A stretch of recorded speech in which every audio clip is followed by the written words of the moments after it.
Hey Pioneers, I'm Anna Wilming. And I'm Taylor Stewart, and this is your National News Show. Today we'll be diving into the recent concerns dealing with the debt limit.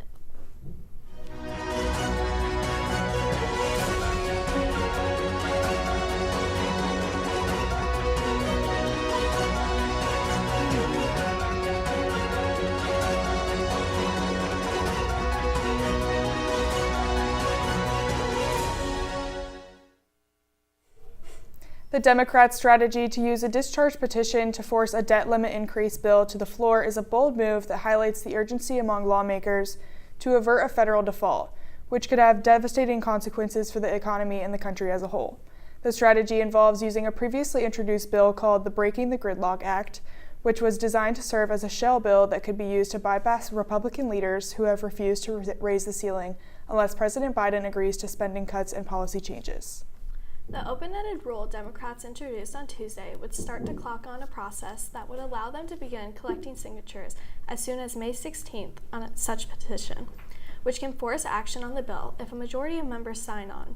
However, the strategy is no silver bullet, and Democrats agree it is a long shot. Gathering enough signatures to force a bill to the floor would take at least 5 Republicans willing to cross party lines if all Democrats signed on. Despite the challenges, Democrats argue that the prospect of a successful effort could force House Republicans into a more acceptable deal. Treasury Secretary Janet L. Yellen's announcement on Monday that a potential default was only weeks away spurred Democratic leaders to act. However, there were no signs on Tuesday of any momentum toward even a temporary resolution. Senator Chuck Schumer, Democrat of New York and the majority leader, brushed aside the idea of putting off a confrontation by passing a short-term debt limit increase, telling reporters, quote, "We should not kick the can down the road," end quote.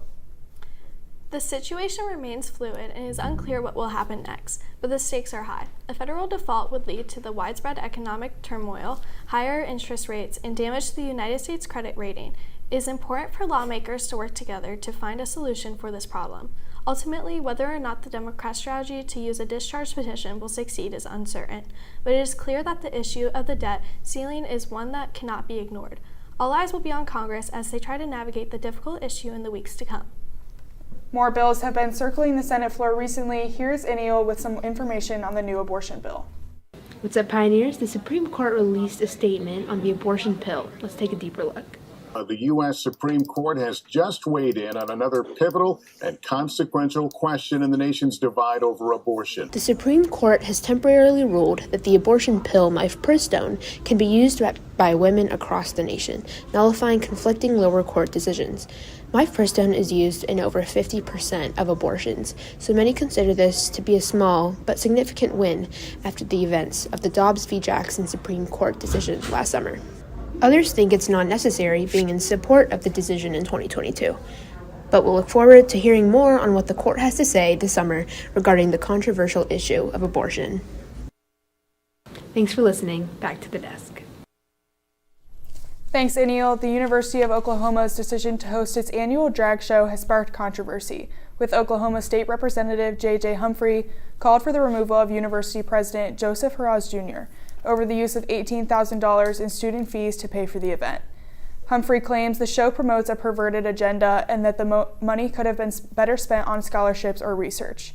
However, the university has defended its decision, stating that it values diversity and inclusion and the right to free expression.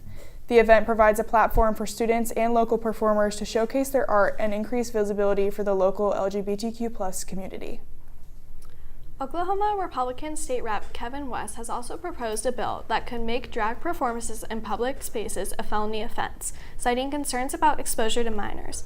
This is a topic that can be debated in several states, which seeking to regulate a drag show specifically in terms of their appropriateness for younger audiences.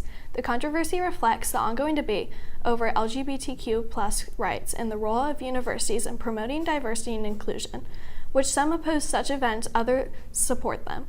Now let's throw it over to Haley for some more information on the national-wide drug shortage.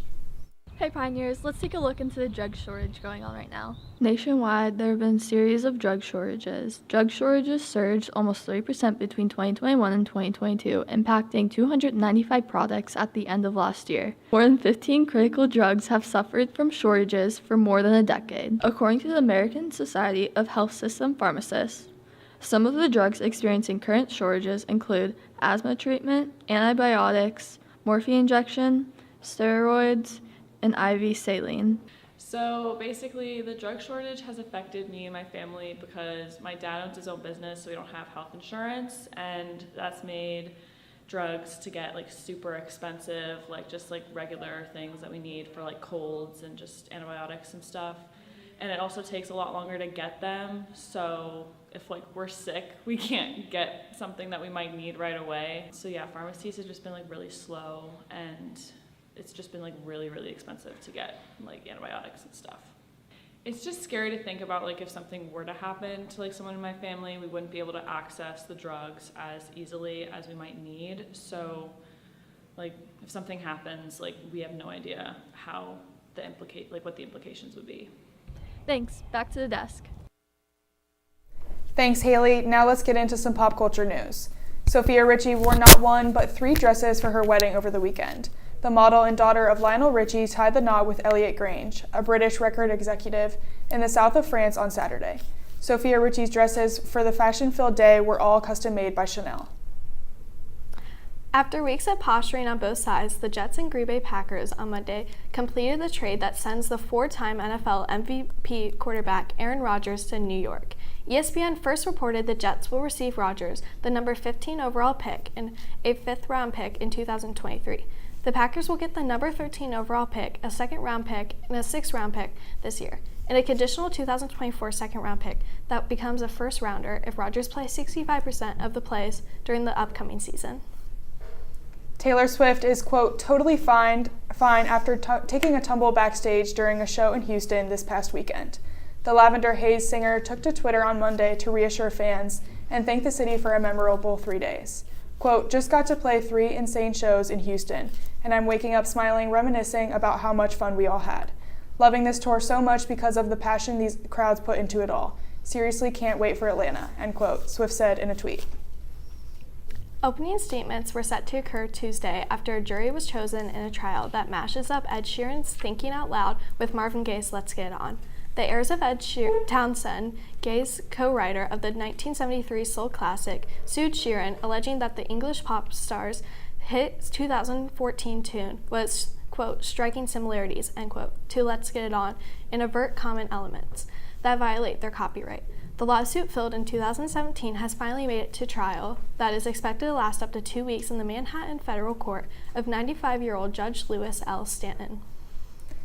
Morgan Wallen's upcoming One Night at a Time concert at Pinnacle Bank Arena has now been rescheduled due to Wallen being placed on doctor-ordered vocal rest. The concert was originally scheduled for April 29th, but has since been rescheduled to Saturday, September 9th. Sunday, Wallen unexpectedly canceled his 2nd show in Oxford, Mississippi due to losing his voice. All tickets for the concert at PBA will be honored for the new date. Well, that's all we have for you today, Pioneers. Thank you for watching.